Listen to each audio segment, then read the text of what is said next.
माझी आकडेवारी मला अशी दाखवते की ग्रामीण महाराष्ट्रामध्ये कष्टकरी महिला आहेत, कॅज्युअल लेबर काम करणाऱ्या महिला आहेत, त्यांचा जो डेली वेज आहे हा बिहार किंवा ओडिशापेक्षा पण कमी येतोय. म्हणजे मग त्यांना हे डीबीटीच्या योजना वगैरे देऊन आम्ही तुम्हाला पैसे देतो पण आम्हाला मतं द्या, हा कन्सेंट खरेदीचा भाग आहे. आणि हा कन्सेंट खरेदीचा भाग तो लोकशाहीसाठी खूप चांगला नाही आहे. जी आत्ता स्कीम समजा महाराष्ट्रात केली आहे ह्याचा पण डेटा घेऊन त्या पैशाचा वापर कसा झाला, जर आपल्याला ह्याचा अभ्यास करता आला तर मग आपल्याला सेक्टर स्पेसिफिक स्कीम्स करता येतील का, ज्याने ती सिस्टम जास्त स्ट्रेंथन होईल. एवढं करप्शन असताना एवढी ग्रोथ कशी आहे? त्यामुळे असं काय नाही की ग्रोथ आणि करप्शन किंवा डेव्हलपमेंट आणि करप्शन हे एकमेकाचे विरोधी आहे. ते कुठल्या प्रकारचं करप्शन कोण करतो हे महत्त्वाचं आहे. डे टू डे गव्हर्नमेंट जे असते ना, म्हणजे रेशन कार्ड देणे, जातीचं सर्टिफिकेट देणे, रस्ते दुरुस्त करणे, तर ही जी कामं सरकारची असतात ती व्यवस्थित होत नाहीत. कारण खालच्या लेवलला सरकारची कपॅसिटी कमी आहे, निरनिराळ्या कारणाने कमी आहे. की आयडियल शहर कुठलं असेल तर जिथे दिल्लीचं इन्फ्रास्ट्रक्चर, मुंबईची माणसं, बंगलोरचे हवा, तशाच प्रकारचं आपलं एक राज्य असावं.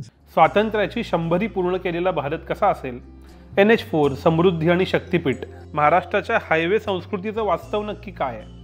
आर्टिफिशियल इंटेलिजन्स माणसाचा स्पर्धक होणार का? बदलत्या काळाप्रमाणे आपलं खाणं कसं बदलतंय? महाराष्ट्राच्या विकासाचा तिढा नेमका काय आहे? अशा असंख्य प्रश्नांची उकल करणारा विविध रिपोर्टाज आणि दिग्गज लेखकांच्या लेखांनी सजलेला व्हायटल कंटेंट नेटवर्कचा फ्युचरिस्टिक दिवाळी अंक द इनसाइट. अंक घरपोच मागवण्यासाठी डिस्क्रिप्शनमध्ये दिलेल्या लिंकवर क्लिक करा. नमस्कार, मी विनायक पाचलग आणि थिंक बँकच्या विकास नामा या विशेष सिरीजमध्ये तुम्हा सगळ्यांचं स्वागत.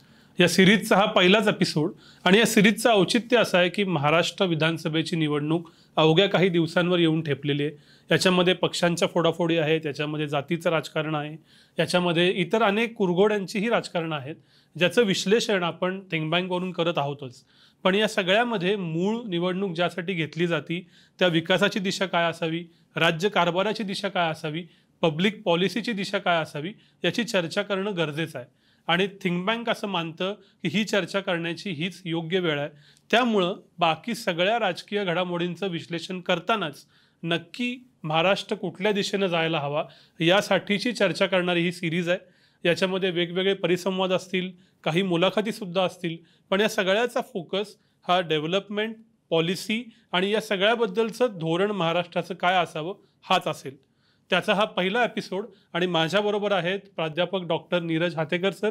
सर, स्वागत आहे तुमचं. सरांच्या वेगवेगळ्या मुलाखती आपण थिंक बँकवरती बघितल्या असतील.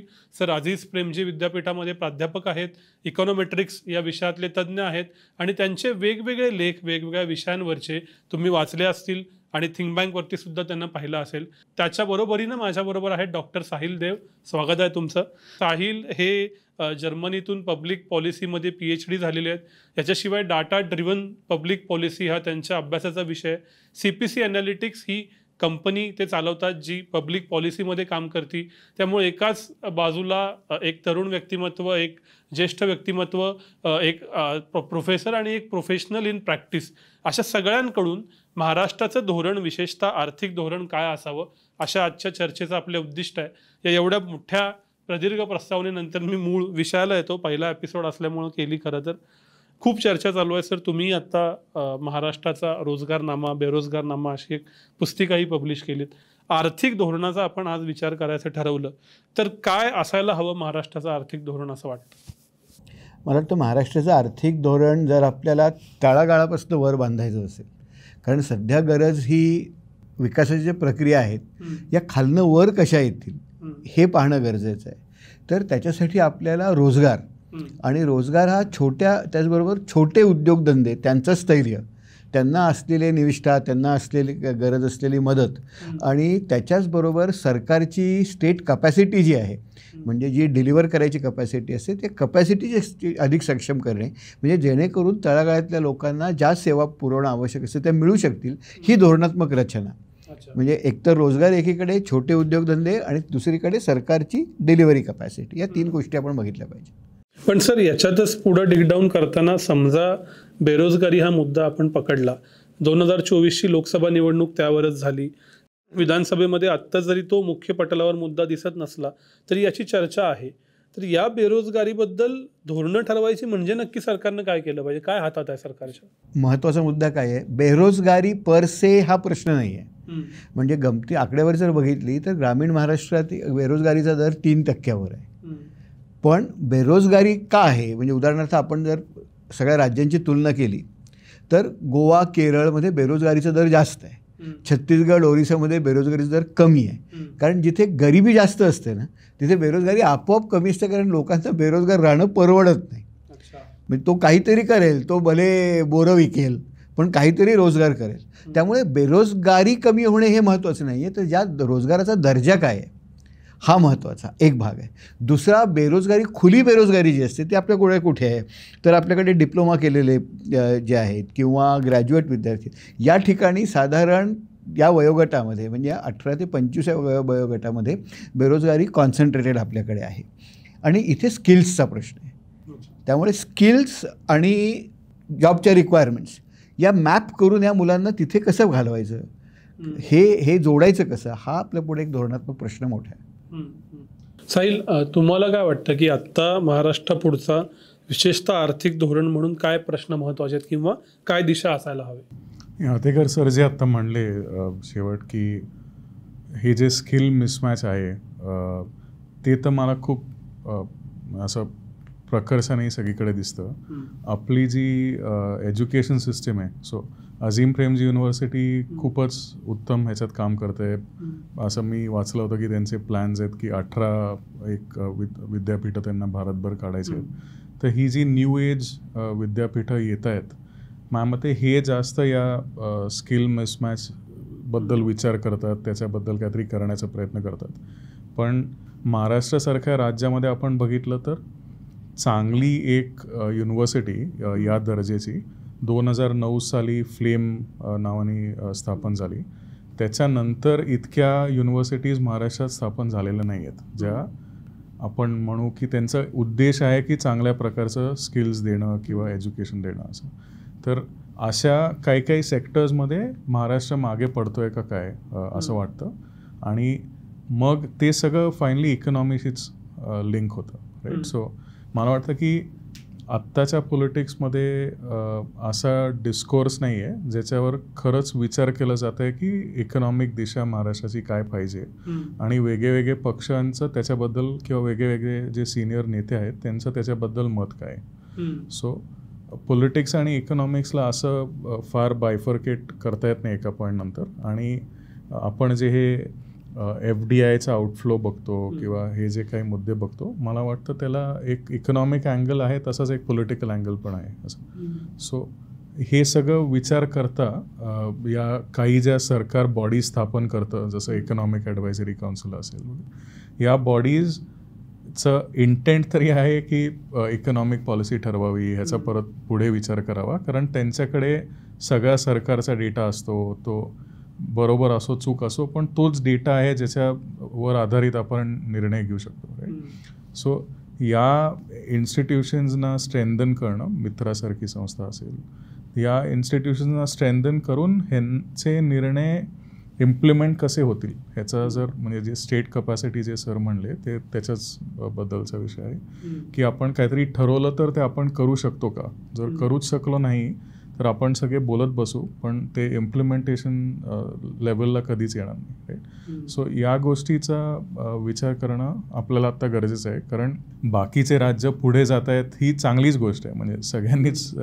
डेव्हलप होण्याची गरज आहे. असं नाही की महाराष्ट्रच भारताची डेव्हलपमेंट ड्राईव्ह करेल, पण महाराष्ट्राच्या तरी इंटरेस्टमध्ये आहे की आपली प्रोडक्टिव्हिटी जास्त चांगली असावी, कॉम्पेरेटिव्ह असावं आपण. सो ही एक रेस आहेच आहे आणि आपण महाराष्ट्रात बसलोय, मला तर आवडेलच की महाराष्ट्रात त्याच्यात पुढे असेल असं. सर, साहिलनं डेटाचा उल्लेख केला आणि खूप मोठ्या मोठ्या जागतिक देशातल्या डेटा प्रोजेक्ट्सवर तुम्ही काम करता आणि त्या डेटाचा ॲक्सेस तुम्हाला आहे, त्याच्यावर तुम्ही वेगवेगळे प्रयोगही करत राहता. तुम्ही अभ्यासलेल्या डेटानुसार महाराष्ट्राची आत्ता खरी परिस्थिती काय? ग्रामीण महाराष्ट्राची बघितलीस तर ती खूप चांगली नाही आहे. म्हणजे नॅशनल सॅम्पल सर्वेचा जो आता कन्झम्पशन एक्सपेंडिचर डेटा आला 23-24 त्याच्याकडे जर नीट बघितलं आणि मी वारंवार सगळीकडे म्हणतो, सुरजित भल्लांचा एक पेपर आहे फेब्रुवारी 24चा, त्यात त्यांनी असं मांडलं की महाराष्ट्र आता भारत हा आपला आता लोअर मिडल इन्कम देश आहे. तर पूर्वीची जी आपली दारिद्र्य रेषा होती गरीब राष्ट्रांसाठी ती काय आता आपल्याला फारशी लागू पडत नाही. लोअर मिडल इन्कम देशांसाठी जी दारिद्र्य रेषा आहे ती आपण भारतासाठी आता वापरली पाहिजे आणि ती जागतिक बँकेने दिली आहे. म्हणजे गरीब राष्ट्रांसाठी जशी $1.5 असते तशी $3.65 पर्चेसिंग पॉवर पॅरिटी ही जी आहे, म्हणजे तर ₹80 खर्च रोज दरडोई असा, तर ती जर वापरली तर भारतामध्ये ग्रामीण दारिद्र्याचं प्रमाण 25% येतं, महाराष्ट्रामध्ये 26.5% येतं, बिहारमध्ये 23.5% येतं. माझी आकडेवारी मला अशी दाखवते की ग्रामीण महाराष्ट्रामध्ये महिलांचा जो म्हणजे ज्या कष्टकरी महिला आहेत, कॅज्युअल लेबर काम करणाऱ्या महिला आहेत, त्यांचा जो डेली वेज आहे हा बिहार किंवा ओडिशापेक्षा पण कमी येतो आहे. त्यामुळे ग्रामीण महाराष्ट्रामध्ये आपल्याला ही परिस्थिती आहे. नंतर आम्ही दुसरा एक पायाभूत सुविधांचा अभ्यास केला, तर पायाभूत सुविधांच्या एका निर्देशांकामध्ये सुद्धा महाराष्ट्र हा वर्ण 27वा येतो. म्हणजे फक्त नॉर्थ ईस्टर्न स्टेट्स आणि काही स्टेट्स आपल्या मागे आहेत. इवन दारिद्र्यामध्ये महाराष्ट्रापेक्षा अधिक दारिद्र्य फक्त वेस्ट बेंगॉल, UP, छत्तीसगड, ओडिशा आणि झारखंड यातले 4 राज्य तर पूर्वीपासून गरीब आहेत. त्यामुळे आपली ही ट्रान्झिशन झाली. त्यामुळे ग्रामीण महाराष्ट्रामध्ये मला वाटतं आपल्याला याचं काम याच्यावर काम करण्याची गरज आहे. ती कशावर गरज आहे तर हा स्त्रियांचा रोजगार. म्हणजे आता उदाहरणार्थ ग्रामीण महाराष्ट्रामध्ये आपल्या महिलांचा लेबर फोर्स पार्टिसिपेशन रेट, म्हणजे आपण हे सगळ्या डेमोग्राफिक डिव्हिडंडबद्दल बोलतो, तर डेमोग्राफिक डिव्हिडंड म्हणजे काय, तर आपल्याकडे तरुण लोक असणार आहेत आणि ते आपल्या लोकसंख्येचं तरुणांचं प्रमाण जास्त असल्यामुळे त्यांची श्रमशक्ती आपल्याला देशाला उपयोगी पडते. शहरी भागात बघशील महाराष्ट्राच्या, तर शहरी भागामध्ये ज्या महिला आहेत काम करण्याच्या वयातल्या, म्हणजे 15 ते 60 वयामध्ये, त्यामध्ये फक्त 28% महिलाच या लेबर फोर्समध्ये आहेत. 72% महिला लेबर फोर्सच्या बाहेर आहेत आणि ते शिकलेले आहेत. म्हणजे मीडियन त्यांचं शिक्षण ग्रॅज्युएशन आहे, इतक्या शिकलेले आहेत. तर म्हणजे ह्या सगळं जे ह्युमन कॅपिटल आहे आपलं, हे सगळं बाजूलाच पडतं आहे. त्यामुळे एक महत्त्वाचा भाग म्हणजे यांना लेबर फोर्समध्ये आणणे. का येत नाही आहेत ते, कारण त्यांना त्या तऱ्हेचा रोजगार उपलब्ध नाही आहे. ग्रामीण भागामध्ये बघितलं तर ग्रामीण भागांमध्ये महिलांचा पुरुषांचा labour force participation rate similar आहे, 75%. पण 75% महिलातल्या 40% महिला अनपेड फॅमिली वर्कर्स आहेत. म्हणजे छोट्याशा घरच्या धंद्यावरच, आणि ती व्याख्या मोठी गमतीशीर आहे. ती व्याख्या गमतीशीर म्हणजे आपल्याकडे कामगार कोणाला म्हणतो आपण, तर तो कुठल्याही इकॉनॉमिक ॲक्टिव्हिटीला कॉन्ट्रीब्यूट करत असेल, पेड आणि अनपेड. आणि काम मिळणे म्हणजे काय, एम्प्लॉईड असणे म्हणजे काय, तर गेल्या आठवड्यात एका दिवसात 1 तास जरी काम मिळालं असेल, म्हणजे अनपेड फॅमिली वर्कर कुठल्या महिलेला धरणार, की समजा माझ्या नवऱ्याचं दुकान आहे आणि माझा नवरा कुठे बाहेर गेला आणि मी 2 तास जरी आठवड्यातनं दुकानात बसले तरी तुम्ही मला वर्कर धरून अनपेड फॅमिली वर्कर म्हणताय.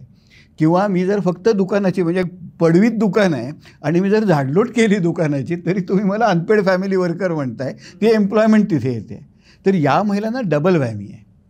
म्हणजे घरचं काम करण्याचा त्यांना काही मोबदला मिळत नाही, परत दुकानातही काम करण्याचा मोबदला मिळत नाही. 31% कॅज्युअल वर्कर आहेत, 11% अनइन्कॉर्पोरेटेड एंटरप्राइज, छोट्या छोट्या व्यवसाय आहेत, त्यांचं महिन्याचं उत्पन्न आहे 10 ते 11 हजार आहे. आणि फक्त 9% सॅलरीड आहेत आणि त्यांचं पण महिन्याचं उत्पन्न 11-12 हजार रुपये आहे. त्यामुळे उत्पन्न ग्रामीण भागातली जी बहुसंख्य लोकांची आहेत ती कमी आहेत. आणि म्हणून आपल्याला ग्रामीण भागात रोजगार आणि छोट्या उद्योगात, कारण बहुतेक सगळा रोजगार छोट्या उद्योगांमध्ये आहे. छोटी दुकानं, छोटी शिवणकामाची दुकानं, टेलरिंगची दुकानं, छोटा रेस्टॉरंट, छोटे ब्युटी पार्लर, छोटी झेरॉक्सची दुकानं, या सगळ्यातनं आपल्याला कसं एक्सपांड करता येईल हे आता बघणं गरजेचं आहे. म्हणजे आपला फोकस मोठ्या उद्योगधंद्यांवर असतो, मोठ्या प्रोजेक्ट्सवर असतो, पण मोठे प्रोजेक्ट्स आपल्याकडेच येतील असं दिसत नाही आहे. कारण ती जगातली व्हॅल्यू चेन बदलली आहे. आपल्याला इतर देश कॉम्पीट खूप करतायत. आपल्या देशात मोठ्या सबसिडीज दिल्याशिवाय मोठे प्रोजेक्ट्स येत नाही आहेत. म्हणजे आपण उदाहरणार्थ जे आता हे दिलं आहे, म्हणजे ह्याच्यासाठी चिप मेकिंगसाठी, सेमीकंडक्टर्ससाठी आपण जो प्रोजेक्ट ह्याच्याबरोबर करणार आहोत टॉवरबरोबर, तो प्रोजेक्ट 80,000 कोटीचा आहे. 50% सबसिडी केंद्राकडनं, तो प्रोजेक्ट केंद्राने मान्य केला, 40,000 कोटीची येणार, रोजगार 15,000 तयार होणार. म्हणजे एक नोकरी 3 कोटीला पडते आपल्याला. त्यामुळे याने आपण खूप मोठ्या प्रमाणात करू शकत नाही.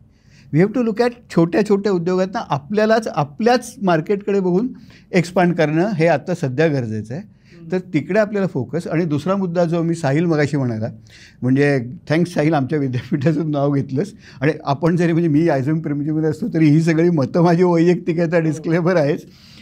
तर तिथे म्हणजे विद्यापीठं हे करू शकतात, बरोबर आहे, पण त्यांचा जीव केवढा, म्हणजे फ्लेम किती, अझीम प्रेमजी किती, प्रश्न खूप मोठा आहे. त्यामुळे वेगळं. आणि दुसरं काय आहे की स्किल मॅपिंग आहे ना, म्हणजे स्किल्सचं मार्केट एवढं डायनेमिक असतं आणि बदलत असेल की ते कुठल्याच सरकारी यंत्रणेला ते मॅच करणं शक्य नाही. म्हणजे बाजारातली मागणी बदलली स्किलची तर ते सरकारपर्यंत कळून ते नवीन GR काढून नवीन माणसं आणणार, तोपर्यंत सगळं बदलतं. त्यामुळे आपल्याला एक मेकॅनिझम अशी पाहिजे की जी मार्केटमधनंच हे डिस्कवर होईल. म्हणून एक आम्ही बरेच दिवस बोलतो आहे, काही लोक आम्ही प्रमोटही करतो आहे, एक एम्प्लॉयमेंट व्हाउचर्स ही कल्पना मांडतो आहे. एम्प्लॉयमेंट व्हाउचर म्हणजे काय की आता सध्या केंद्र सरकारने एक इंटर्नशिप स्कीम काढली आहे. त्या इंटर्नशिप स्कीममध्ये 500 मोठ्या कंपन्यांमध्ये आपण मुलांना घेणार आहोत. काय करायचं, मुलांनी अर्ज करायचा आणि मग त्या कंपन्या घेणार. ह्या कंपन्या आहेत कुठे, आता सध्या जे पायलट केलं आहे त्या कंपन्याच्या नोकऱ्या कुठे आहेत, बेंगलोरला आहेत, चेन्नईला आहेत. त्या कंपन्या ठरवतात कोणाला घ्यायचं की नाही. त्यामुळे आता उदाहरणार्थ आमची गडचिरोलीची एखादी मुलगी असेल जी BA हिंदी आहे गडचिरोलीच्या छोट्या कॉलेजमध्ये, तर तिला ही अपॉर्च्युनिटी मिळणार नाही ना. ती येणार, तिला ते घेणार कधी आणि घेतलं तरी ती येणार कुठे आहे, तिला शक्य आहे. मग आपल्याला हा प्रश्न कसा सोडवता येईल, तर आम्ही म्हणतो आहे की put the ball in the court of the candidate. त्याला आपण 1.5 लाखाचे 15,000 रुपयाचे 10 वाउचर देऊ, एम्प्लॉयमेंट व्हाउचर्स. मी गडचिरोलीत राहते, मला ब्युटी पार्लर काढायचं. एक ब्युटी पार्लरमध्ये जाईन, मी सांगेन की बाई मला तुझ्याकडे तू कामाला ठेव 1 महिनाभर, काय 1 महिना 2 महिना जो काय असेल. ती बाई म्हणेल मी तुला कशाला पगार देऊ, आणि तू मला पगार देऊ नको, असं माझं एम्प्लॉयमेंट व्हाउचर आहे, मी डिस्ट्रिक्ट सेंटरमध्ये माझ्या देईन आणि एक केंद्र असेल त्याला ते रेग्युलेशन करता येईल आणि मग मला महिन्याचा तिथनं पगार मिळेल. किंवा असं वेळ की ती बाई म्हणेल तू मला 3,000 रुपये दिलेस तर मी तुला शिकवीन, त्या 15,000 तिला 3,000 रुपये मिळतील. यातनं एक स्किल्स मॅपिंग आणि एक ट्रेनिंग तयार होईल आणि समजा ती मुलगी तिथे तिला आवडली नाही दुसरीकडे जाईल आणि ह्यातनं आपल्याकडे जो डेटा तयार होईल की मुलं जात आहेत कुठे, तर मग ह्यातनं आपल्याला सपोर्ट करता येईल की स्किल्सचं मॅटर इव्हॉल्व कसं करतं. इथे जास्त मॅचिंग मार्केटच करेल असं. त्यामुळे थोडंसं आपण या गोष्टीकडे इंटर्नशिपकडे वेगळ्या दृष्टीने बघितलं पाहिजे.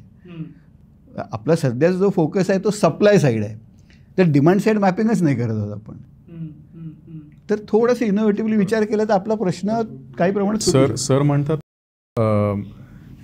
ही जे एक थॉट प्रोसेस आहे ना, एक थॉट प्रोसेस आहे की सरकार कंपन्यांना पैसे देणार जे ते इंटर्न्सना देणार. दुसरी आहे की तुम्ही इंटर्न्सना एम्पॉवर करताय की तुम्ही ठरवा, राईट. सो सरने उदाहरण दिलं ते इंटर्नशिप किंवा एम्प्लॉयमेंट व्हाउचर्स होतं. तसंच US मध्ये स्कूल व्हाउचर्स असतं, मील व्हाउचर्स असतं. तर हे पण ह्याची चर्चा कुठेतरी व्हायला पाहिजे, राईट. मोठ्या नेत्यांमध्ये व्हायला पाहिजे, मे बी सिनियर ब्युरोक्रेसीमध्ये व्हायला पाहिजे, त्यात ॲकॅडमिक्स इन्व्हॉल्ड असतील की नक्की कुठला मार्ग आपल्या कल्चर किंवा सोसायटीसाठी योग्य आहे आणि मे बी त्याचे पायलट्स व्हावे, त्याचं टेस्टिंग व्हावं की हे इकडे चालतं आहे, हे नाही चालत आहे. कारण म्हणजे सर म्हणले त्याचा मे बी वीकनेस असू शकेल की त्या व्यक्तीला पण तेवढी माहिती वेळेत पोचायला पाहिजे की जसं त्यांना ही पण माहिती पोचायला पाहिजे की इंटर्नशिपसाठी वेळेत अप्लाय करायचं आहे, तसं ते व्हाउचर्स वापरायचे कसे, ते एनकॅश कसे होणार, ते घेणार का. कारण समजा वेगळ्या आपण डोमेनमध्ये ह्याचा विचार केला, हेल्थमध्ये केला, तर जेव्हा काही स्कीम्स खाली पेशंट्स हॉस्पिटलमध्ये एनरोल व्हायचे प्रयत्न करतात तेव्हा हॉस्पिटल त्यांना एनरोल होऊन देत नाही, राईट. ते डेटा तो कधी बाहेर येत नाही,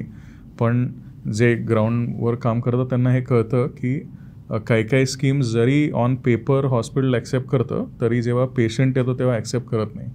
असं काही या स्कीममध्ये होईल का, मग त्याच्यासाठी फॉलबॅक काय, राईट. सो ह्याचा विचार करायला. आणि हे कसं होईल की हे इव्हॉल्व होईल ना. आपण जेव्हा सुरू केलं की कोर्स करेक्शन करत करत इव्हॉल्व होत जाईल. असं कधीच नसतं की आपण ऑप्टिमल सेट ऑफ इन्स्टिट्यूशन्स, म्हणजे आत्ता जे ASEMEGLO वगैरे जे नोबेल प्राईज मिळालं आहे त्यात त्यांनी म्हटलं की जर इन्स्टिट्यूशन्स उत्तम असतील तर ग्रोथ होईल. पण चायनामधले एक बाई म्हणले अरे असं नसतं, म्हणजे ग्रोथच नसेल, आधी आपण पुअर असू तर इन्स्टिट्यूशन चांगल्या कुठनं येतील. ते म्हणते चायनामध्ये असं नाही झालं. चायनामध्ये आम्ही आधी काहीतरी इन्स्टिट्यूशन्स ब्रॉड तयार केल्या, चांगल्या वाईट बघितलं नाही, काहीतरी केलं आणि मग ते इन्स्टिट्यूशन्स बदलत गेल्या, मार्केट्स बदलत गेले आणि ultimately we got the good processes out. त्यामुळे ही लवचिकपणा पाहिजे आणि त्याचं शासनाचं मग, कारण शासन काय करतं, एक GR काढतं, मग ते GR काढताना खाली जेव्हा ते इम्प्लिमेंट होतं ना तेव्हा तो GR to the dot implement होतो, त्यात फ्लेक्सिबिलिटी राहत नाही. आणि ती फ्लेक्सिबिलिटी आपल्याला विचारात आणली तरच या गोष्टी चालू शकतील. मला तुम्हा दोघांनाही हा प्रश्न विचारायचा जो या उत्तरातनं आला. एक कॉन्सेप्ट आहे की मायबाप सरकार, की जे काही करेल ते सरकार ड्रिव्हन असेल, सरकार ड्रिव्हन इन्व्हेस्टमेंट, सरकार ड्रिव्हन डायरेक्ट बेनिफिट ट्रान्सफर. आणि दुसरा थॉट असा आहे की जो मार्केट ड्रिव्हन आहे, त्यात इन्स्टिट्यूशन सेट होतील, ते त्यांचं काम करतील आणि जेव्हा जेव्हा मार्केट इंटरफरन्स येईल तेव्हा तेव्हा त्याच्यामध्ये गव्हर्नमेंट इंटरव्हेन करेल. तर महाराष्ट्रासारख्या राज्याला हे जे मॉडेल आहे यातलं कुठलं मॉडेल अधिक योग्य आहे का आपण पुन्हा मायबाप सरकारच्या मॉडेलकडे चाललोय? दोघांनाही मला विचारा. मला वाटतं मायबाप सरकारने काय करायचं, सरकारने इनेबलिंग फ्रेमवर्क्स तयार करायचे. म्हणजे उदाहरणार्थ आपण मायक्रो फायनान्सचं बघूया. मायक्रो फायनान्स तर पूर्ण मार्केट ड्रिव्हन आहे आणि मायक्रो फायनान्सचे रेट्स आता व्याजाचे दर खूप जास्त आहेत आणि ते लोकांना विकलं जातं आहे. मायक्रो फायनान्स तुम्ही कर्ज घ्या, आमच्या बॉटम लाईन्स आहेत, टॉप लाईन्स आहेत, ते आम्हाला वर करायचे आहेत, कर्ज परत करू शकता नाही करू शकता, मग आम्हाला हप्ता द्या आणि याने क्रायसिस होतो.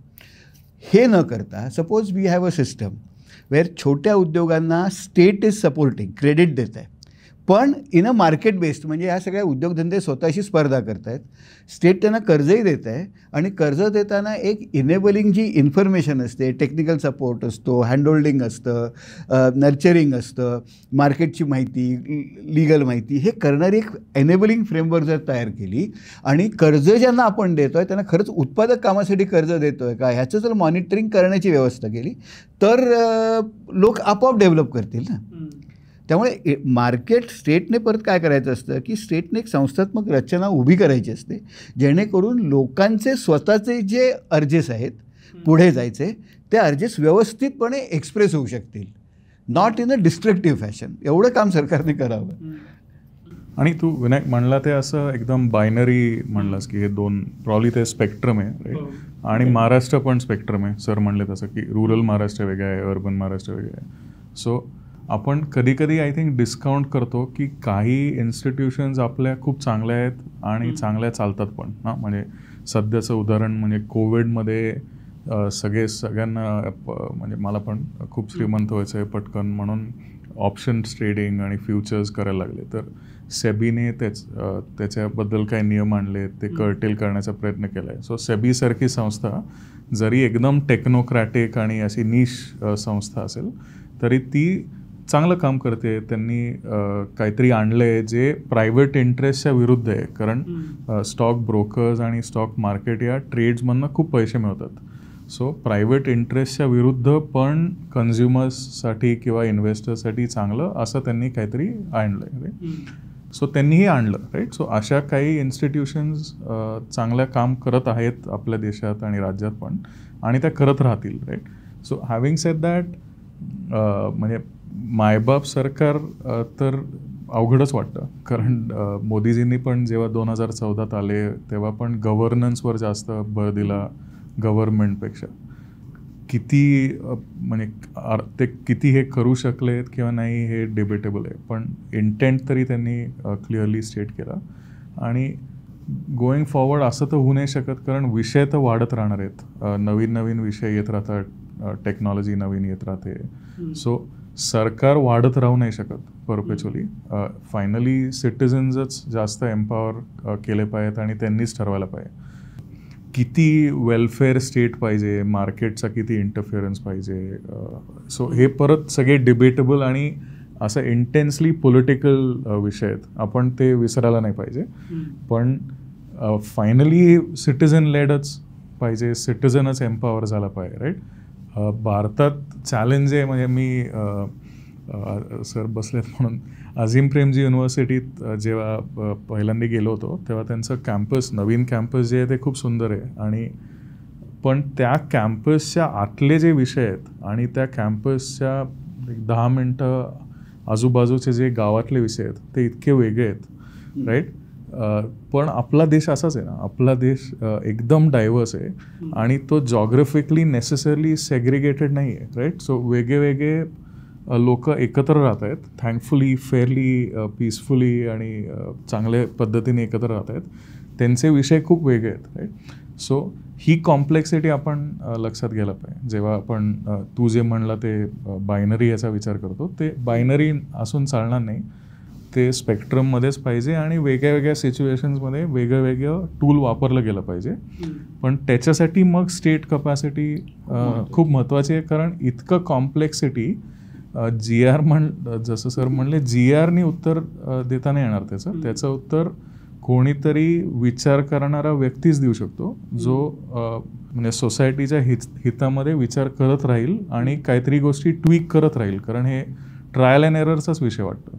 सो तू वेलफेअर स्टेटचा उल्लेख केलास, त्याच्यामुळं आत्ता जी होणारी सर्वाधिक चर्चा आहे ती लाडकी बहीण योजनेची, आणि मुळात ही एका पक्षाची नाही. जो जो पक्ष आत्ता सत्तेत येतोय तो पक्ष येणं केनं प्रकारे थेट कोणाच्या तरी अकाउंटला पैसे पाठवणं हे करतोय.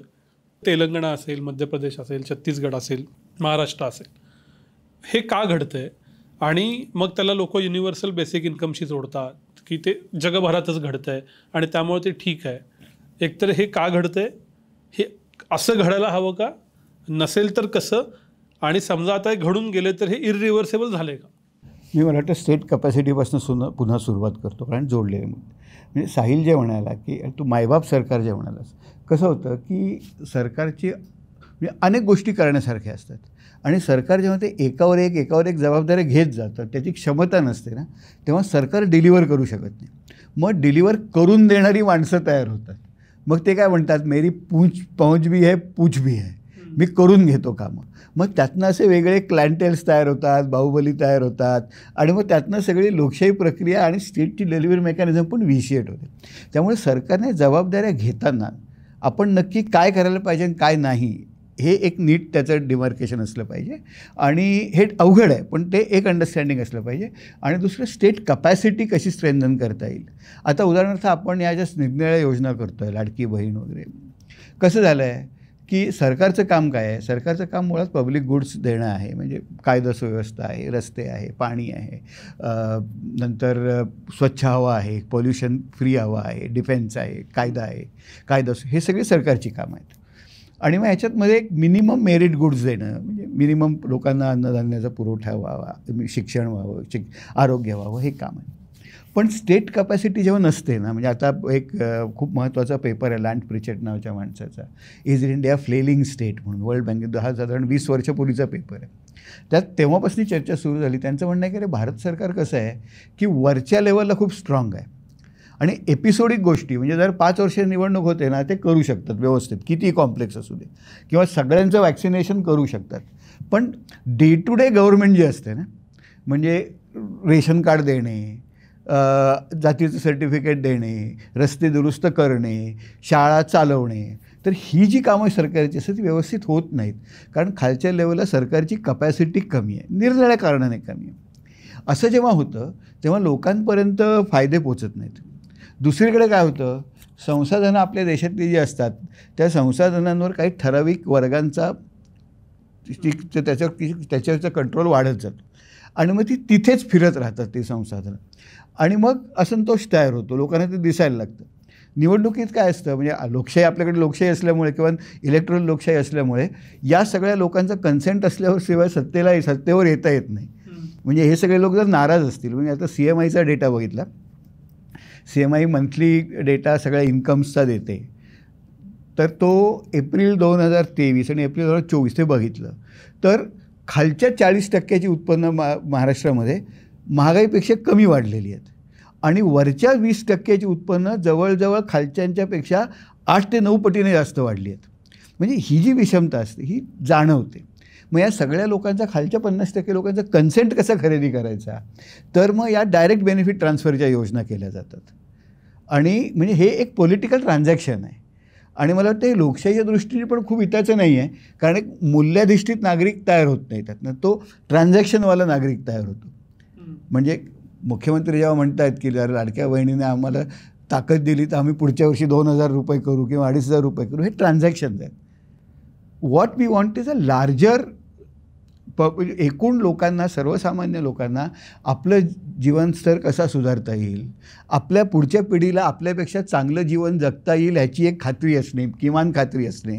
स्टेट कपॅसिटीचा प्रश्न असा आहे, म्हणजे स्टेट कपॅसिटी जेव्हा पुरेशी नसते तेव्हा स्टेट जेव्हा खूप कामं अंगावर घेते तेव्हा ती करता येत नाहीत आणि ते करता येत नसल्यावर मग आम्ही ही करून देतो करणारी माणसं तयार होतात आणि मग त्यामुळे त्या सगळ्या परिस्थितीत करप्शनची कीड लागते, वेगळ्या एक राजकीय गटबाजीची कीड लागते, बाहुबली लोक तयार होतात.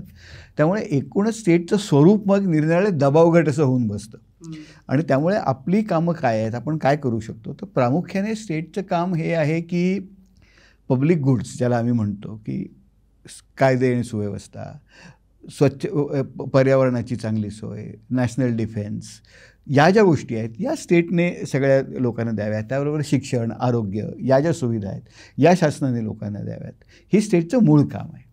आता हे करण्यासाठी जेव्हा स्टेटची पुरेशी कपॅसिटी नसते ग्राउंड लेवलला, आणि ज्याला आपण फ्लेलिंग स्टेट म्हणतो, ही चर्चा आपण मगाशी केली फ्लेलिंग स्टेटची, तर फ्लेलिंग स्टेट असल्यामुळे आपल्याला ही जर डिलिव्हर होत नसतील तर एकीकडे लोकांना या गोष्टी मिळत नाहीत ज्या मिळायला पाहिजेत त्या.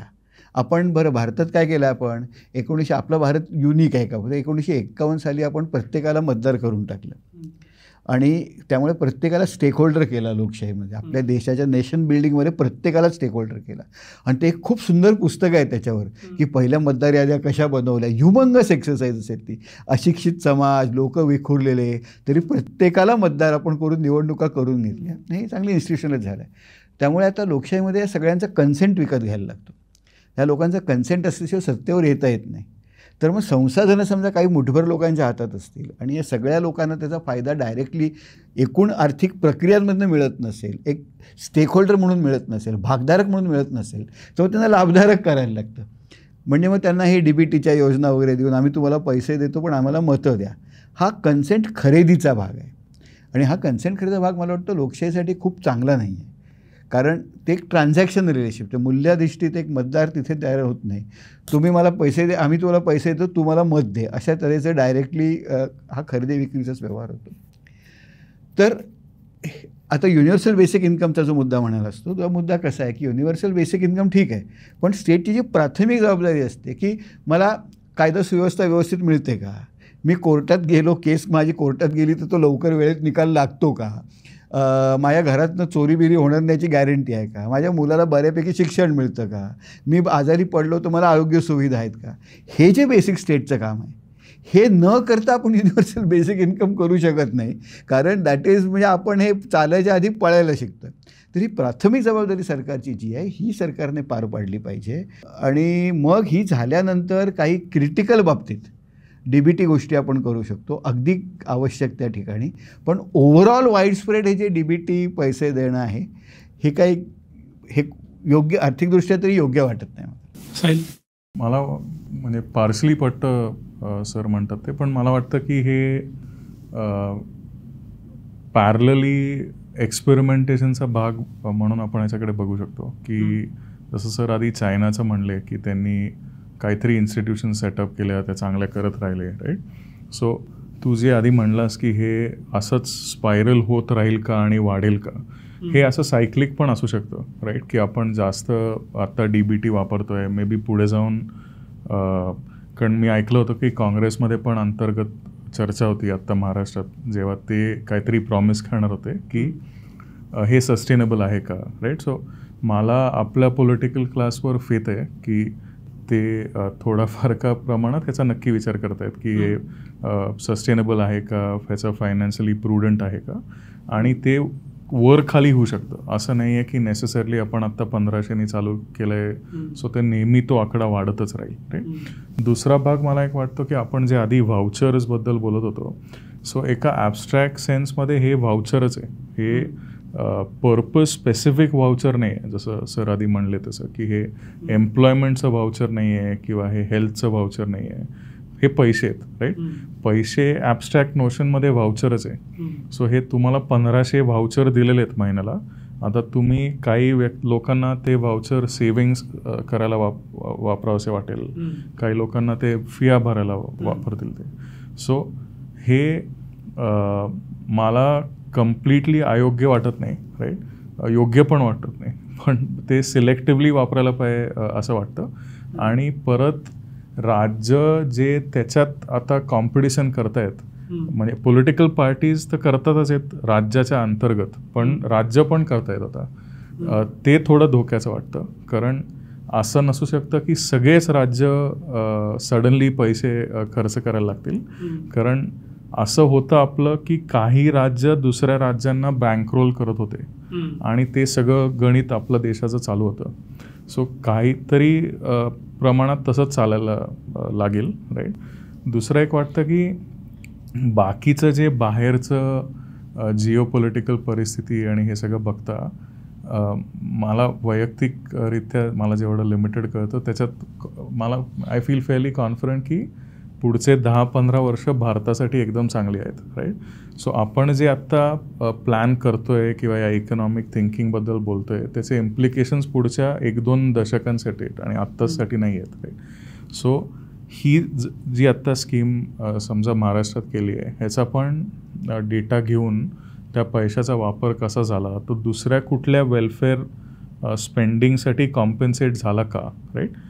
जर आपल्याला ह्याचा अभ्यास करता आला आणि जर समजा एस्टॅब्लिश करता आलं की समजा सगळ्यांनी ह्याचा वापर हेल्थकेअरसाठी केला तर मग आपल्याला सेक्टर स्पेसिफिक किंवा पर्पज स्पेसिफिक स्कीम्स करता येतील का, ज्याने ती सिस्टम जास्त स्ट्रेंथन होईल. तर आपल्याला अशा स्कीममधनं काहीतरी निष्कर्ष काढता येईल. नाही तर असं जेनरिक UBI करत राहणं हे सस्टेनेबल नाही. साहिलला एक मुद्दा सोबत घेऊन, म्हणजे ॲक्च्युली साहिल तुझं म्हणणं बरोबर आहे, पण आपण जेव्हा स्कीम्स रोल आउट करतो ना तेव्हा त्याचा डेटा कॅप्चर आपल्याकडे होईल व्यवस्थित आणि काहीतरी थोडं प्री अँड पोस्ट आपल्याला करता येईल याची आपण खबरदारी जर घेतली नाही आणि नुसत्याच स्कीम राबवल्या तर मग कुठलाच मार्ग राहत नाही. म्हणजे आता उदाहरणार्थ या स्कीम्स आपण असा विचार केला की यापूर्वी सगळ्यात सुरुवातीला कुठे सुरू झाल्या, आसाममध्ये सुरू झाली फॉर एक्झाम्पल, 2020मध्ये सुरू झाली. आसाममध्ये ती अरुणोदय म्हणून एक योजना सुरू झाली आणि ती महिलांच्या सक्षमीकरणासाठी सुरू झाली. मग आज आपण जेव्हा बघतो तेव्हा आसामचं फिस्कल डेफिसिट 8.5% आहे आणि आसाममध्ये महिलांचं लेबर मार्केट कोलॅप्स आहे, ते कोलॅप्सच आहे. आंध्रमध्ये सुरू झाली, आंध्रमध्ये फिस्कल डेफिसिट खूप बदललं नाही, महिलांचं मार्केटही फार सुधारलं नाही, पण म्हणजे एम्प्लॉयमेंट आणि हेही सुधारलं नाही, पण आंध्रमध्ये लोक असं म्हणतात की ते जे बजेट फिस्कल डेफिसिट्स त्यांचे आहेत ते रिसिट्स ओव्हर एस्टिमेट करतात, कॅपिटल एक्सपेंडिचर कट करतात. त्यामुळे आपल्याकडे फक्त असे ॲब्स्ट्रॅक्ट आयडियाजच आहेत, आपल्याकडे डिटेल डेटा कॅप्चरिंगच्या प्रोसेसमध्ये हे केल्या जात नाही. आणि मला असं वाटतं की अशा जेव्हा आपण मोठ्या प्रमाणात स्पेंडिंग करतो तेव्हा त्याचं इव्हॅल्युएशन करता येईल. मला फक्त इथे एक असं वाटतं की असं काहीतरी आहे का, तुम्ही मगाशी उल्लेख केलात की गरीब देशांवरून आपण ज्या पुढच्या कॅटेगरीमध्ये आलो आहोत तिथं 80 रुपये पर डे परचेस पॅरिटीनुसार एवढे अपेक्षित आहेत, त्याचे साधारणतः 2400 रुपये होतात. तर तुम्हाला जगण्या इतपत पैसे आम्ही देतोय, मग तुम्ही एम्प्लॉयमेंटमध्ये भागीदार किंवा एम्प्लॉयमेंटमध्ये ॲक्टिव्ह व्हायची गरजच काय, हा एक असू शकतो का से. आणि दुसरं, ह्या ट्रान्झॅक्शनच्या बदल्यात पैसे मत मागतायत वगळता, उदाहरणार्थ हे ट्रान्झॅक्शन उद्या काँग्रेस, राष्ट्रवादी, भाजप, शिवसेना सगळ्यांनी केलं आणि त्याच्याबद्दल कुणीही मतं मागितली नाहीत, तर मग अजून त्याच्यात काय लिमिटेशन नाही. मला असं वाटतं की ही योजना आपल्याला अधिक चांगली ट्विक करता येईल का. म्हणजे उदाहरणार्थ आपण असं म्हणालो की आम्ही अनकंडिशनल महिलांना पैसे देणार नाही, 2 वर्ग करू. एक तर आम्ही असं करू की जर 2 मुलं असतील आणि जर मूल शाळेत जात असेल तर आम्ही त्या महिलेला 1500 रुपये पर मूल देऊ 2 मुलांच्या लिमिटपर्यंत, किंवा 2000 रुपये देऊ. म्हणजे आमच्याकडे शाळेत मुलं पण जातील, महिलांना पैसेही मिळतील आणि आपले शैक्षणिक दर्जा, जी मुलं शाळा सोडत आहेत, 10% ड्रॉपआउट आहे आपला, तो चांगला नाही, आपण तो 0वर आणायचा. दुसऱ्या एका पॉलिसी जर हे टाय केलं आणि दुसरं आपण म्हणालो की 60 वर्षापूर्वीचे जे आमच्याकडे जे सगळे वृद्ध आहेत, सगळे वृद्ध, त्यांना ज्यांना पेन्शन वगैरे मिळते थोडे करून, त्या सगळ्यांना आपल्याकडे आता वय वाढत आहेत, लॉन्जिटिव्हिटी वाढते आहे, आपल्याकडे सपोर्ट सिस्टम नाही, आम्ही त्यांना पैसे देऊ. हे पैसे जर आपण अधिक ट्विक केले तर मग कदाचित आपल्याला ते जास्त प्रभावीपणे वापरता येतील. मला असं वाटलं की ह्याच्या बदल्यात मतं मागतात वगळता असे पैसे कुठल्या ना कुठल्या पद्धतीनं कुणी ना कुणी कधी ना कधीतरी देतच आहे. तर 2 गोष्टी आहेत. एक गोष्ट आहे की कॉम्पन्सेट करायला पाहिजे ना. तुझ्या घरचं आपण दिवाळीची आत्ता खरेदी करतोय, तर मी लहान मुलाशी जेव्हा बोलीन तेव्हा त्याला म्हणलं की आपण फटाके आणलं तर काहीतरी नाही आणणार ना, तर ते कॉम्पन्सेट पण कुठंतरी करायला पाहिजे. सो जर आपण समजा ह्याचा चांगल्या प्रकारे अभ्यास केला या स्कीमचा आणि जर आयदर सर म्हणतात तसे काही कंडिशन्स लावले परफॉर्मन्सवर महिलेच्या किंवा त्या व्यक्तीच्या, आणि ती कंडिशनल स्कीम असेल. दुसरं असू शकतं की आपण हे ट्रॅक केलं की हे पैसे जात आहेत कुठे, आणि मग तिकडेच डिरेक्टली जर सरकारने अजून, कारण सरकारनी जर निगोशिएट केलं तर त्याला स्केलचा फायदा मिळेल, राईट. सरकार जेव्हा इन्शुरन्स करतं, हेल्थ इन्शुरन्स, तेव्हा त्याला तो खूप स्वस्त मिळतो विजावी दर व्यक्तीने इंडिव्हिज्युअली इन्शुरन्स करणं. सो ही दुसरा मार्ग असू शकतो की सरकारला कळालं की हे सगळे पैसे या 4 गोष्टींसाठी जात आहेत आणि मग त्या 4 गोष्टींच्या प्रोव्हिजनसाठी सरकारने काहीतरी प्रयत्न केले किंवा डिरेक्टली ते पैसे वापरले. हा एक ऑप्शन असू शकतो. पण as long as someone is thinking about it आणि एक्सपेरिमेंटिंग विथ दिस, मला त्या आयडियामध्ये काही चूक नाही वाटत. हा एक प्रयत्न आहे, हा फसू शकतो. म्हणजे इंटेंट ह्याचं वाईटच असेल असं आधीपासून म्हणणं मला चुकीचं वाटतं. म्हणजे माहिती नाही, आत्ता आपल्याला माहिती नाही. ह्याच्यात खूपसे प्रोसिजरल गोष्टी पण राहिलेल्या आहेत या स्कीममध्ये. सो जे काही महाराष्ट्रात पुढचं सरकार येईल आणि त्यातल्या त्यात प्रॉबेबली खूपशा राज्यांपेक्षा महाराष्ट्राची स्टेट कपॅसिटी आणि हे चांगलं आहे. सो आय एम गेसिंग की काही आयदर अकॅडमिक संस्था किंवा मित्रासारख्या संस्था ह्याचा विचार करतील आणि हे अजून कसं ऑप्टिमाइज करता येईल याचा विचार करतील. त्याला एक क्वालिफाय करायला लागेल, कारण सरकारचे रिसोर्ससुद्धा पण एक हार्ड लिमिट असते वरची. त्यामुळे सरकारला अनेक गोष्टींवर पैसे खर्च करता येतात. तेव्हा सरकार जेव्हा खूप जास्त पैसे खर्च करतं अशा योजनांसाठी, जेव्हा त्याचा फिस्कल डेफिसिट वाढतो, तेव्हा मग सरकारला बाजारातनं कर्ज घ्यायला लागतात. आणि मग शेवटी आपण काय करतो, या करंट जनरेशनसाठी पुढच्या जनरेशनवर आपण त्याचं बर्डन टाकत असतो. दुसरं असं होतं की आपण जेव्हा बाजारातनं जास्त पैसे घेतो तेव्हा खाजगी उद्योगधंद्यांना पैसे कमी असतात बाजारात, व्याजदर वाढतात, त्याला क्राउडिंग आउट म्हणतात. त्यामुळे सरकारचे जे बजेट डेफिसिट्स आहेत, आणि सगळ्या राज्यांनी असं केलं ना, म्हणजे आपण केंद्राचं तर फिस्कल डेफिसिट म्हणतो आता की तो आता आपण हळूहळू कमी करतो आहे, तो 3% पाहिजे. पण स्टेट्स आणि सेंटर कंबाईंड हा जर फिस्कल डेफिसिट खूप मोठा झाला तर एकूणच देशाच्या दृष्टीने मग आपल्याला अडचण येऊ शकते, कारण मग रिसोर्सेस राहत नाहीत. त्यामुळे आपण रिसोर्सेस खर्च करावेत लोकांवर, पण ते रिसोर्सेस खर्च करताना त्याचा इम्पॅक्ट आपल्याला तपासता येईल की नाही, is that the best way of spending those resources, त्याचा इम्पॅक्ट होतो आहे की नाही हे तपासून पाहण्याची आपल्याकडे प्रणाली आहे की नाही, या सगळ्यांची काळजी घेऊन सुरुवातीला प्रयोग करून हळूहळू या नेट्स एक्सपांड केल्या पाहिजेत. तर त्याचा कदाचित अधिक जास्त प्रभावी उपयोग होऊ शकेल. ही पॉलिटिकल इकॉनॉमी असं म्हणतात त्याच्यामध्ये आहेच. त्यामुळं असं काहीतरी होतं आहे का की इन्फ्रावरती पण खूप पैसे महाराष्ट्र सरकार करतं, केंद्र सरकार करतं, मग त्यातनं अटल सेतू उभा राहतो आणि अजून काय समृद्धी उभा राहतो. तर ह्या सगळ्या इन्फ्रा बेस्ड डेव्हलपमेंटचे लाभार्थी संपूर्ण महाराष्ट्र होत नाही, आणि मग इन्फ्रामध्ये इन्व्हेस्ट करूनही त्याचे इलेक्टोरल गेन्स मिळत नाहीत. मग एखादा पक्ष, एखादा राजकारणी असा विचार करतो का की अरे ज्यांना इन्फ्राचे गेन मिळत आहेत तो वर्ग आपल्याबरोबर येईलच, ज्यांना मिळत नाही त्यांच्यासाठी काय करणार, तर त्यांना आपण डायरेक्ट बेनिफिट ट्रान्सफरनं पैसे देऊ. म्हणजेच तू असं म्हणतोयस की ही जी टॉप लेड ग्रोथ आहे ही खाली पर्कोलेट होत नाही आहे, खालपर्यंत पोचत नाही आहे. मग ह्याला मार्ग काय आहे, तर खालनं सुद्धा ग्रोथ वर कशी जाईल. म्हणजे नळ फक्त खालनं येऊन उपयोग नाही, खालनं पण वर गेला तर ती नदी जुळते. तर ते खालनं वर ग्रोथ कशी जाता येईल याचा आपल्याला विचार केला पाहिजे. म्हणून सोबतच आपल्याला ग्रामीण अर्थव्यवस्था, तिथे मिळणारा रोजगार, तिथे असलेले उद्योगधंदे, छोटे उद्योगधंदे, शहरातलं असंघटित क्षेत्र, या सगळ्यांच्यासाठी आपल्याला प्लॅन केलं पाहिजे. ते जेव्हा आपण करत नाही ना, तेव्हा आपल्या पुढे असे प्रश्न उभे राहतात की मग यांचा कन्सेप्ट कसा घ्यायचा. साहिल, मला हे तुला असं विचारायचं आहे की एक काय दिसतं की डायरेक्ट बेनिफिट ट्रान्सफरमुळं ह्या सगळ्या स्कीम्समध्ये करप्शन हा मुद्दा दिसत नाही, पण अदरवाईज कुठल्याही राज्यात आणि विशेषतः महाराष्ट्रातही करप्शन हा मुद्दा राहतोच की एवढं करप्शन आहे, तेवढं करप्शन आहे. तर as you work with government by, म्हणजे कुठल्या ना कुठल्या प्रकारे लोक माहिती असतात, ट्रान्झॅक्शन होतं, कामं असतात, सल्ला देतो, हे जे करप्शन आहे ह्याच्यावर काय सोल्युशन दिसतं? असं म्हणजे ह्याचं सोपं उत्तर देणं खूप अवघड आहे. करप्शन आहे का? प्रॉब्ली आहे.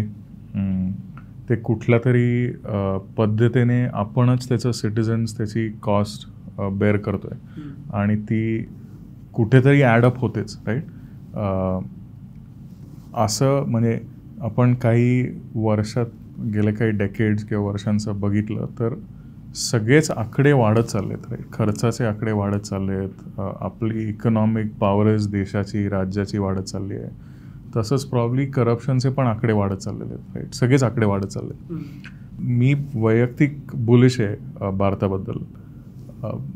म्हणजे त्यात 2 मुद्दे वाटतात. एक तर आपलं डेमोग्राफी चांगली आहे, रिलेटिव्हली पॉलिटिकली स्टेबल होतं, पण बाकीचे काही जे देश आहेत ते रिलेटिव्हली वाईट करत आहेत.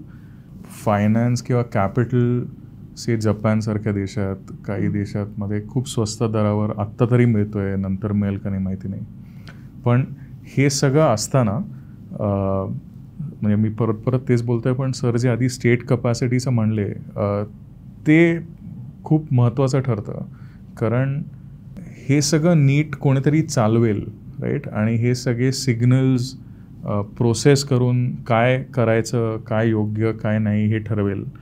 हे मी केपेबल नाही आहे, मला त्याचा अनुभव नाही आहे. पण जे हे पॉलिटिकल किंवा गव्हर्मेंट लिडरशिप पोझिशन्समध्ये आहेत त्यांना हे सगळे सिग्नल्स इन्कॉर्पोरेट करून योग्य ती दिशा कशी ठरवायची, राईट. पण म्हणजे करप्शन हे एक पैशाचं तुझे म्हटलंस ते. दुसरं म्हणजे वेळेचा पण विषय ना. जेव्हा DBT नव्हतं आणि जेव्हा पैसे फिजिकली किंवा सगळ्या सिस्टीममधनं दिले जायचे तेव्हा त्याला वेळ पण लागायचा. आता एका दिवसात त्या महिलेला पैसे मिळू शकतात, राईट. सो जे ट्रान्समिशन जे असतं, जे आपण म्हणजे वेगळ्या विषयामध्ये जेव्हा आपण ते ई-रुपी आणि या सगळ्याबद्दल बोलतो आहे, सो मॉनिटरी पॉलिसी जी असते त्याचं जे ट्रान्समिशन असतं त्याला जो म्हणजे डिजिटल करन्सीमध्ये कमी वेळ लागतो, राईट. कारण तो त्वरित ती मॉनिटरी पॉलिसी त्याच्यावर इम्पॅक्ट करू शकते. सो DBTतनं तू लगेच पैसे देऊ शकतो जे त्या व्यक्तीला लगेच मिळणार आहेत. सो तो व्यक्ती ते पैसे वापरू शकतो. सो करप्शन म्हणजे पैशाचा लॉस हा एक झाला. दुसरं म्हणजे वेळेचा लॉस पण आपण मिनिमाइज करतो, राईट. सो ओव्हरऑल DBT म्हणजे ॲज अ टेक्नॉलॉजी किंवा थॉट अनचॅलेंज्ड आहे in terms of delivery, right. Corruption कसं कमी करायचं माझ्या हा या चर्चेपेक्षा एकदमच वेगळा विषय आणि मला त्याच्यात काहीच एक्सपर्टीज नाही आहे. दुसरा एक गोष्ट मी हायलाईट करीन ह्याच्यात की जसं सिटिझन्स आणि ह्यांचं आणि गव्हर्नमेंटचा पैशाचा विषय आहे तसा कंपनीज आणि सरकारचा पण पैशाचा विषय, राईट. सो रेल्वेजचं मी मध्ये वाचत होतो की त्यांनी खूप इंटरेस्टिंग आहे, ते जेव्हा त्यांच्या वेंडर्सना पैसे देतात तेव्हा म्हणजे जर एक इनव्हॉइस आला तर एक X दिवसामध्ये ते पैसे दिले जातात.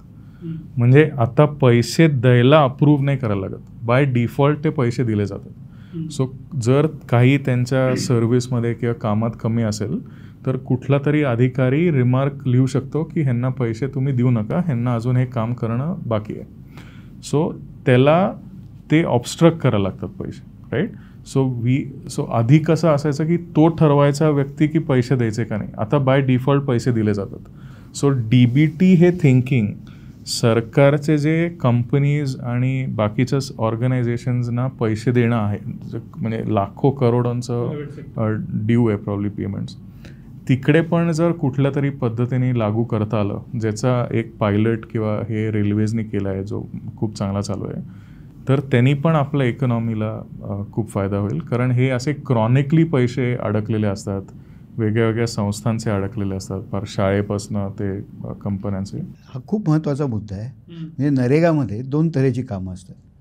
अनस्किल्ड म्हणजे जे आपण काम करतो प्रोजेक्ट्सवर माणसं, आणि स्किल्ड ज्याला ते म्हणतात, म्हणजे तुला उदाहरणार्थ गोठा बांधायला पैसे मिळू शकतात नरेगामधनं, किंवा शेतघर बांधायला पैसे मिळू, शेततळं बांधायला. हे खूप पोटेन्शियली पॉवरफुल आहे. पण होतं काय, DBTमध्ये काय होतं, माझ्या खात्यावर पैसे येतात. बरं, मला आता शेतघर बांधायचं आहे किंवा एक गोठा बांधायचा आहे, आणि गोठ्यामध्ये मला सिमेंट पाहिजे, पत्रे पाहिजेत, बरोबर. तर ही मी आधी खर्च करायचा असतो. मी गावातल्या दुकानदार जातो, म्हणतो बाबा मला सिमेंट पत्रे दे, मला DBTमधनं पैसे येतील तेव्हा मी तुला देईल. एक तर हे पैसे खूप उशिरा येतात आणि त्या दुकानदाराच्या मनात प्रश्न पडतो की अरे हे पैसे 6 महिन्याने त्याच्या खात्यावर येणार आहेत, 6 महिन्यांनी तो मला देईल कशावरनं. हे जर पैसे ग्रामपंचायतीत आले असते तर मी काहीतरी जुगाड करून 4 पैसे देऊन हे पैसे मिळवले असते. त्यामुळे अनस्किल्डची कामं, ही जी स्किल्डची कामं आहेत पोटेंट, ते होतच नाही आहेत. त्यामुळे ही जी प्रक्रिया आहे नुसतीच DBT नाही, तर एंटायर प्रोसेस, त्याची सराउंडिंग इकोसिस्टम आहे ना, ही पण आपल्याला स्ट्रीमलाईन करणं खूप गरजेचं आहे. साहिल जे असं म्हणतोय की ज्या पद्धतीनं बाय डिफॉल्ट ॲक्शन अशी असेल की बिल मिळालं की पैसे द्या, नसेल तरच थांबवा. आत्ता आधी थांबवून मग दिलं जातं, मग त्यातनं कॉन्ट्रॅक्टरचं सरकार, मग त्यातनं कमिशनची चर्चा होती. तर हे मेकॅनिझम योग्य वाटतं का तुम्हाला? म्हणजे मेकॅनिझम असंच पाहिजे ना, तू काम केलंस की तुला पैसे लगेच मिळाले पाहिजे. म्हणून ही जी पूर्ण इकोसिस्टम आहे पेमेंट्सची, म्हणजे नुसतीच DBT नाही तर DBT प्रोसेस करण्याचे त्याच्या मागचे काहीतरी बॅकग्राऊंड कामं असतात ना. तुझं काम झालं, त्याचं वर्क कम्प्लिशन मी करून देणं, त्याचं वेळच्या वेळी तपासणी होणे, निर्णय स्टेजना वर्क कम्प्लिशनचे सर्टिफिकेट्स देणे, त्याची बिलं खालनं वर पुढे जाणे, ती प्रोसेस होणे, ही प्रोसेससुद्धा तेवढीच स्ट्रीमलाईन करणं आवश्यक आहे. म्हणजे DBT म्हणजे तो बटन दाबतो, पण ते बटन दाबायची प्रोसेस होईपर्यंत जी मधला काळ असतो ना तो खूप जास्त होता. मधल्या काळामध्ये भरपूर करप्शन होतं. तर ती प्रोसेस, पण करप्शनची खूप इंटरेस्टिंग टायपोलॉजी आहे. ती टायपोलॉजी अशी आहे, मी तुझं एक चीनमधलं पुस्तक वाचतं, ते पुस्तक असं की चीनमध्ये एवढं करप्शन असताना एवढी ग्रोथ कशी आहे. तर ती बाई प्रिन्स्टनमध्ये प्रोफेसर आहेत, त्यांचं म्हणणं की 4 टाईपचे करप्शन असतात. म्हणजे एक तर एलिट आणि नॉन एलिट लोक, आणि दरोडा किंवा छोटी छोटी चोरी. तर एलिट दरोडे म्हणजे काय की एखादा डिक्टेटर असतो तो आपल्या देशातले पैसे घेऊन पळून जातो, ती एलिट ग्रँड थेफ्ट झाली. हां, मग दुसरी जी असते ती साध्या छोट्या लोकांची ग्रँड थेफ्ट, ती काही नसते. छोट्या लोकांच्या नॉन एलिटच्या छोट्या छोट्या चोऱ्या असतात, म्हणजे हवालदारांनी चिरीमिरी घेणे वगैरे. पण चौथा जो प्रकार याच्यामध्ये आहे की एलिट जी ग्रँड थेफ्ट नसते, ती छोटी असते, त्याला ॲक्सेस मनी नावाचा एक प्रकार असतो. म्हणजे आता निरनिराळे कॉन्ट्रॅक्ट्स मिळणे, त्या कॉन्ट्रॅक्टच्या बाबत क्विड प्रो क्यू करणे, ही लीगल इल्लिगलच्या अशा बाउंड्रीवर असतं ते. आणि हे असताना वेगाने ग्रोथ होऊ शकते. म्हणजे कॉन्ट्रॅक्टर्स आणि सरकारचं एकत्र साठवलं असतं, तो कॉन्ट्रॅक्टर काम करत असतो, यातले काही पैसे सरकारकडे येत असतात, ते तिथल्या तिथे फिरत असतात, याने ग्रोथ होते. This is actually very growth driving.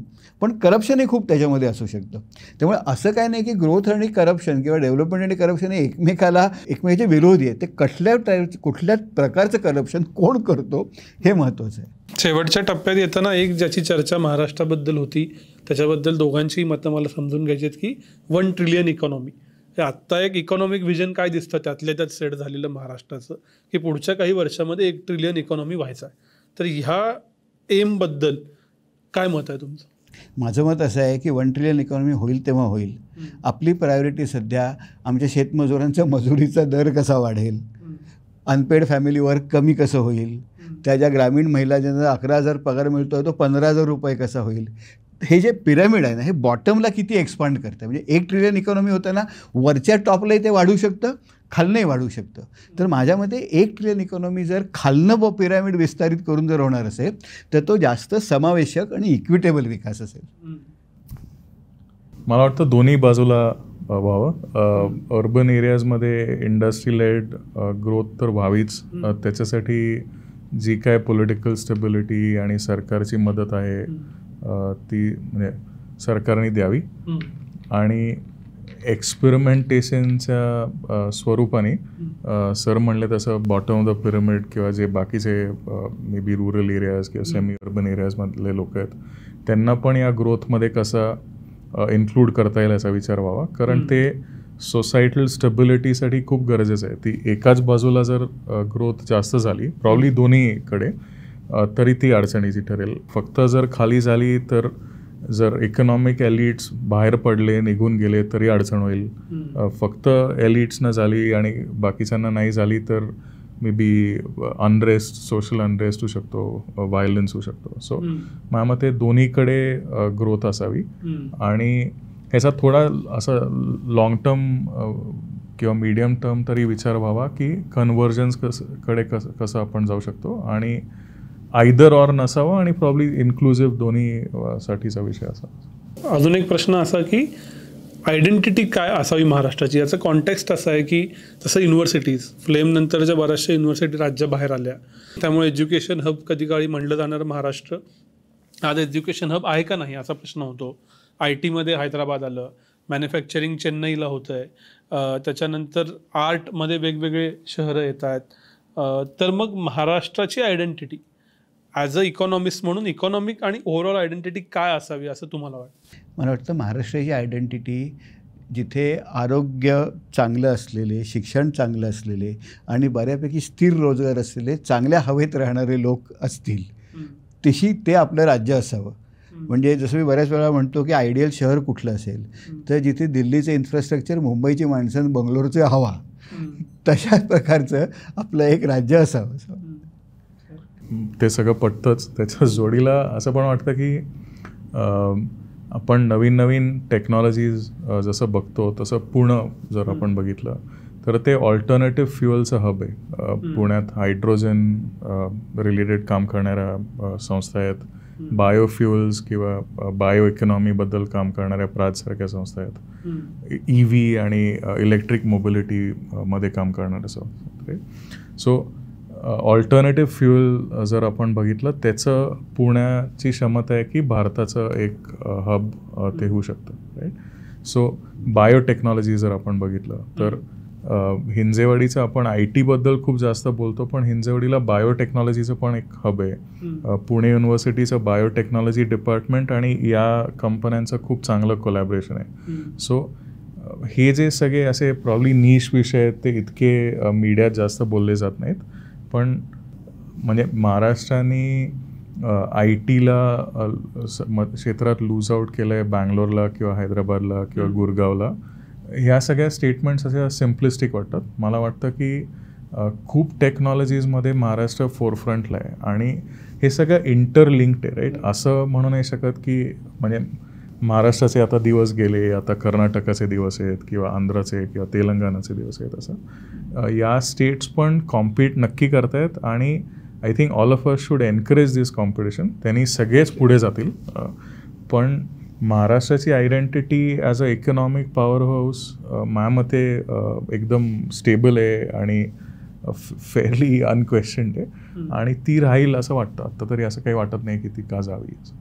शेवटचा प्रश्न, जे कुठलं नवीन सरकार येईल त्या सरकारनं तुमच्या मते कोणते प्रमुख निर्णय घ्यावेत आणि त्या सरकारची कोणती दिशा असावी असं तुम्हाला वाटतं?